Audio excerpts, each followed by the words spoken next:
I'm going to stand 10 toes forward and say that I think this is a good movie. Is this a movie that's going to blow you away? No, but this is definitely a good movie. So this past weekend, I went to go see the Sony animated movie GOAT, voice acting by Caleb McLaughlin and produced by Steph Curry. I feel like this movie is getting a lot of hate right off the beginning, and I completely understand why.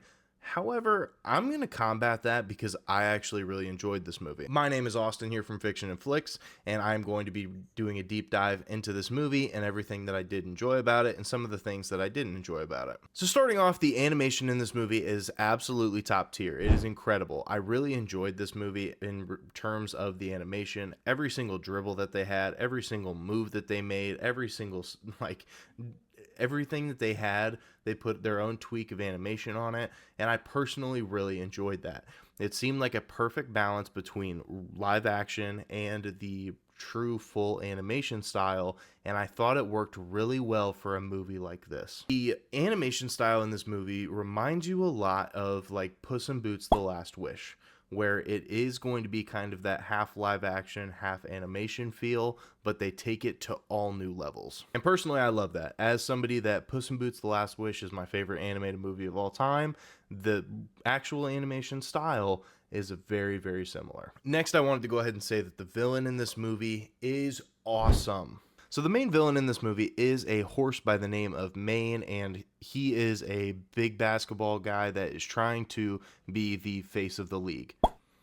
However, the face of the league is already on the GOAT's team in the name of Jet. And I think what I liked most about it is they did a very good job of taking that character and trying to instill as much fear into you as the viewer as you are watching the film. And I thought they did a really good job. I will see if I can find this clip, but for example, in the very last game of the entire movie, there was a scene where there was fire, and as the fire started to go down, all it did was zoom in on the horse's eyes, on Maine's eyes on the villain, and it was so good. It was so well done, and I loved every single part of it. He also is a very competitive person, and it shows during the very last game as well, and he is willing to do whatever it takes to be able to win, and I think that that adds another layer of hatred towards that character, and it makes it very easy to dislike him, but also appreciate him at the same time, if that makes any sense at all. Next, I really wanted to go ahead and talk about the voice acting in this movie,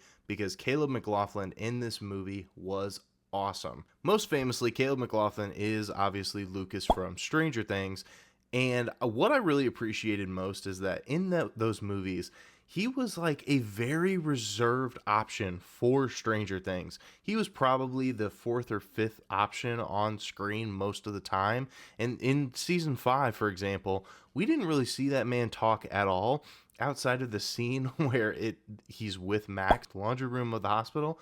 But other than that, we really didn't see him talk a whole lot. So being able to see him in an animated movie where he is front and center, he is the main piece of this movie, it was very refreshing. I enjoyed it so much. It just goes to show that Caleb McLaughlin is a very good actor, and it almost makes me want to see even more of him now. Another voice acting piece that I loved is Moto. I really don't think I need to go into any sort of details if you guys have seen the movie, but Moto's voice acting in this film was awesome as well.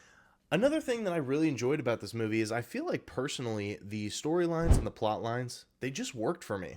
So I genuinely loved the storyline of his mom and how his mom was such a big piece into why he was in the position that he was in at that point in time.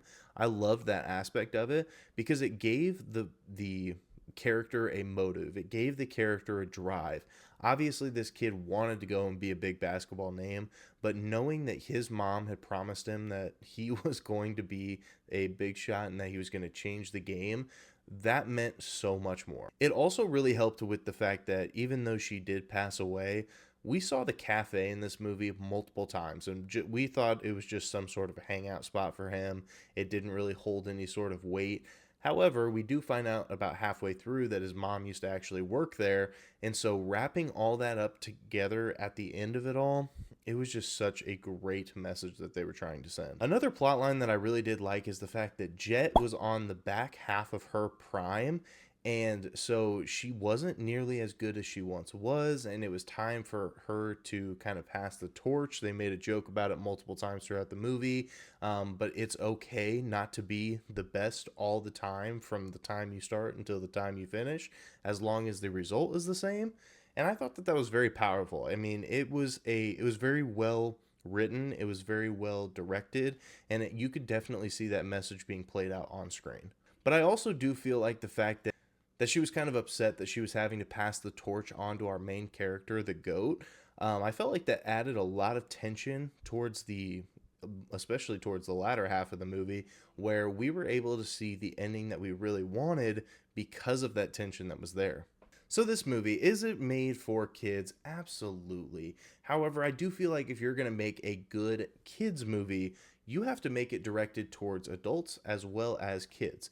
And I felt like this movie did a very good job of doing that. There was just one thing that really threw it off for me. Even though this movie was not directly made only for kids, the modern slang and the modern twang that they used in this movie, just I could not get there with this movie at all. When I'm seeing a animated gerbil say words like cooked and say words like washed, like that was something that it just wasn't on my bingo card. Yes, it made for a funny moment, but at the same time, it was so cringeworthy that it made it very hard for me to be able to connect with them at that moment. It almost distracted me from what was happening on screen because I was like, did they really just have to throw that in there? So it got a lot of laughs out of people in the theater. So if that's what they were going for, great. But it just felt like it was a little bit over the top. Some of the vocab and stuff that they used, I wasn't able to get there personally. But that does not make this a bad movie at all. So overall, I am going to give this a 4 out of 5 stars. I really did enjoy this movie, and I think that if you are going into this movie with no expectations and you are going in maybe with your kids, you're maybe going for just a movie night at some point in time, I do think this is going to be a very good movie. If you did decide to wait until it came out on stream, I do think that you will enjoy this movie. However, if you do go in with high expectations that this is going to be the next Space Jam or something, it is not going to live up to that and it's going to hurt you. So please don't go in with those sorts of expectations. But I really did enjoy this movie, so let me know down in the comment section down below if you guys enjoyed it just as much as I did, or if this was one that just did not click for you.